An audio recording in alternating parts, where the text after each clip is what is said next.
Suppose a company offers you 6 lakh rupees per annum as CTC. आप ये सोचोगे कि हाँ 50,000 पर मंथ की अब हमारी सैलरी हो गई है, but it's not the reality. इस 50,000 में आपका पीएफ डिडक्शन होने वाला है, ग्रेचुटी होने वाली है, इंश्योरेंस होने वाला है, प्रोफेशनल टैक्स होने वाला है, एंड सडनली आपका इन हैंड मंथली सैलरी हो जाता है 38 to 40,000 पर मंथ। ये रियलिटी फ्रेशर्स को कोई नहीं बताता है that CTC is not equal to your in hand monthly salary. So यार जरूर कभी भी ये मत पूछो कि सीटीसी कितना है, ये पूछो कि मेरा इन हैंड मंथली सैलरी कितना होने वाला है। एंड ऐसे और रूल्स आज के वीडियो में मैं आपको बताने वाली हूँ। आज के वीडियो में we are going to talk about all related to finances, your salary, your money, your finance reality in corporate life.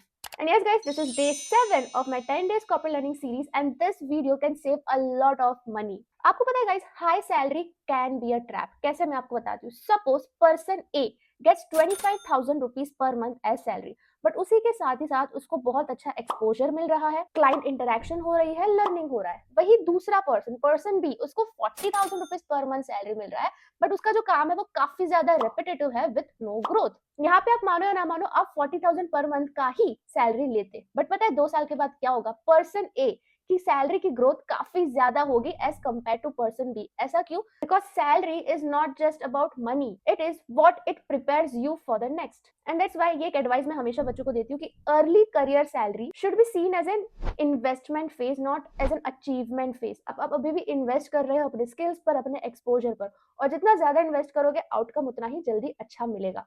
अब आपको लगता होगा कि अगर मुझे सैलरी बढ़ानी है तो मुझे रुकना पड़ेगा, with time salary will automatically improve, but ऐसा बिल्कुल भी नहीं है। ये भी एक मिथ मैं आपका क्लियर करना चाहती हूँ। सैलरी कैसे ग्रो होती है?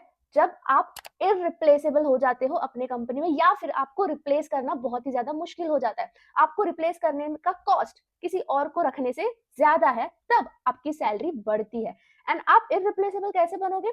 जब आप ज्यादा रिस्पॉन्सिबिलिटीज लेना स्टार्ट कर दोगे, आपकी डिसीजन मेकिंग ज्यादा स्ट्रॉन्ग होने लगेगी। हमेशा याद रखना, corporate doesn't reward time, it rewards value creation. तो जब भी कोई कॉर्पोरेट में जाओ, मेक श्योर करो कि आप ज्यादा वैल्यू क्रिएट कर रहे हो एंड इररिप्लेसेबल बनने की कोशिश करो। यहाँ पे बहुत बड़ी गलती जो फ्रेशर्स करते हैं वो ये है कि जैसे ही उनकी पहली सैलरी आती है, वो लाइफस्टाइल इंप्रूव तुरंत कर लेते हैं, वो ईएमआईज ले लेते हैं, नया फोन खरीद लेते हैं, वीकेंड स्पेंडिंग्स करते हैं, एंड सेविंग्स जीरो। ये one of the biggest mistake है।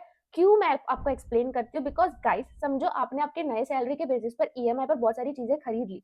अब एक बुरा मैनेजर या फिर आपका रोल काफी ज्यादा टॉक्सिक हो गया, बट क्योंकि आपका ईएमआई चल रहा है, क्योंकि आप डेप्थ में आ गए हो, क्योंकि अब आपको लोन भरनी है, चाहे कितना भी बुरा करियर हो वहां पे, आप मजबूरी में उस कंपनी में रहोगे। And that's why financial pressure silently creates bad career decisions. ये जितना जल्दी आप समझ जाओगे, उतना अच्छे से आप पैसे को मैनेज कर पाओगे। तो आपको क्या करना है? आपको जैसे ही सैलरी मिलती है, थोड़ा थोड़ा पैसा सेव करते हुए चलना है, एंड ईएमआई तो बिल्कुल भी नहीं लेनी है। एक और बहुत ही बड़े फॉल्स एक्सपेक्टेशंस जो कॉर्पोरेट में देते हैं वो है अबाउट बोनस, वेरिएबल पे। अब मैनी ऑफर लेटर प्रमोशंस में पता है ये चीजें लिखी रहती है कि आपको परफॉर्मेंस बोनस मिलेगा, आपको वेरिएबल पे मिलेगा, बट आस्क योरसेल्फ, क्या ये सारी चीजें गारंटेड है? How often it is paid and who decides performance? Never plan your life assuming only bonus guys. Fixed salary is the reality, variable पे इज अनसर्टेनिटी। चलो अब निगोशिएशन के बारे में बात करते हैं, बिकॉज कॉर्पोरेट में negotiation is very normal and is very important, it is a skill.